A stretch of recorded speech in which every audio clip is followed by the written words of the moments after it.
I'm super excited to launch What's Buzzing today. Trip out super crazy. I was driving and I'm like, you know what? This is it. I'm going to pull over and I'm just going to launch What's Buzzing right now. I feel like there's never a right time to start something, and I'm like, you know what? I'm gonna start it in my car, and eventually you guys are gonna see the growth, because I was waiting to create a studio, to create a whole backdrop. None of that. It's gonna start here in my car. The idea was to have these calls anonymous, so that way nobody feels like they're creating drama, but just simply expressing what they went through. It's about to get real. This is an anonymous caller. Let's get into it. We're gonna call. OMG. My first show. Hello, this is What's Buzzin'. I know you wanted to be anonymous. Let's get into it. Yeah, I definitely want to see anonymous just because I don't want to deal with the backlash. I want to make sure I get the word out there so vendors are sort of aware. I'm sure that my vendors will know who and what I'm talking about just based on the story, but let's get into it. Let's do it. So basically, I hosted an event in the city of Jurupa Valley. There were a lot of red flags, I guess, that I didn't really pay attention. The location used to be open to the public and had other businesses inside of it. Recently closed because there was no business. But the business owners decided to rent the location, the parking lot, for hosts. I went over there, had an event. It was horrible. No traffic. It was in the middle of Timbuktu. No traffic. I did a lot of promoting. So wait, so what you're saying is that you rented a space out that another coordinator owned. Correct.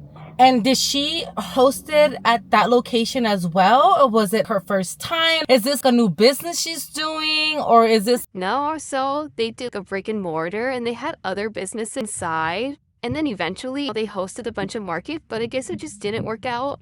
They shut down, so that was red flag number one that I ignored. Wait. You already knew, people were already talking about, don't go there, it's dead, and you still booked? No, I didn't know actually. I just knew from speaking to them that they had shut their business down and they were just now renting the parking lot. So I came on thinking, if I put in enough effort and do a lot of promotion, maybe we can get some traffic, because in their page it shows that they had traffic there before. So I went, but it just didn't work out. I spent a lot of money on promotion. There was zero traffic. Once we were there, I actually had a vendor who approached me and said that she had been at that location with 3 other markets, and that same thing happened. Red flag number 2, the business owners that I'm speaking of, they changed their name. I'm assuming because they didn't want the stigma of their business going bad. I did not realize that this is all happening. So I asked them if I could please get my deposit back for my second event that I had already pre-booked with them. They denied me my deposit. I explained to them that it was too slow and I didn't want to bring my vendor there, that it wasn't fair, especially as they knew that their business didn't work out. Why are they renting it to other markets to host, knowing that that market is also going to fail? They still denied me my deposit, and so I was forced to have to take my vendor somewhere else. So you didn't host the second time there, you didn't get a deposit, and you were forced to go to another location because you didn't no longer wanted to work at that same location because of how dead it was, right? And not just me, honey, not even the vendors wanted to go back. And I had more than one vendor approach me and tell me bad business to work with them. Other markets that have been there, apparently they've rented that piece into other markets, and it also didn't work out for them as well. I'm curious to know what those markets are, because they should reach out to you.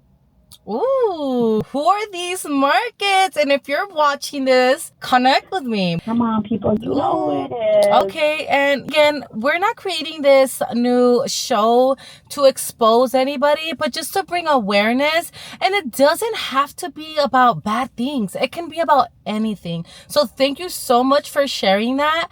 And do you want to share anything else? What else? No, I'm just happy that I've been able to find another location. Vendors, beware. Make sure you guys are educating yourselves and you're asking all the questions, but all the right questions. And in your research, make sure you go and ask other vendors what their experience was at that location. I just want to say that it is in Jurupa Valley. It's in the middle of nowhere. Oh, and it was a brick and mortar that shut down, and it is no longer operating. the people who were operating changed their business name, and that's really all I can say. Thank you so much. And You're not to welcome. mention, you are our first caller, and I'm super excited for our new show. So if you stayed up until now, make sure you subscribe. And thank you so much for watching. I'll see you guys on the next video. Bye bye.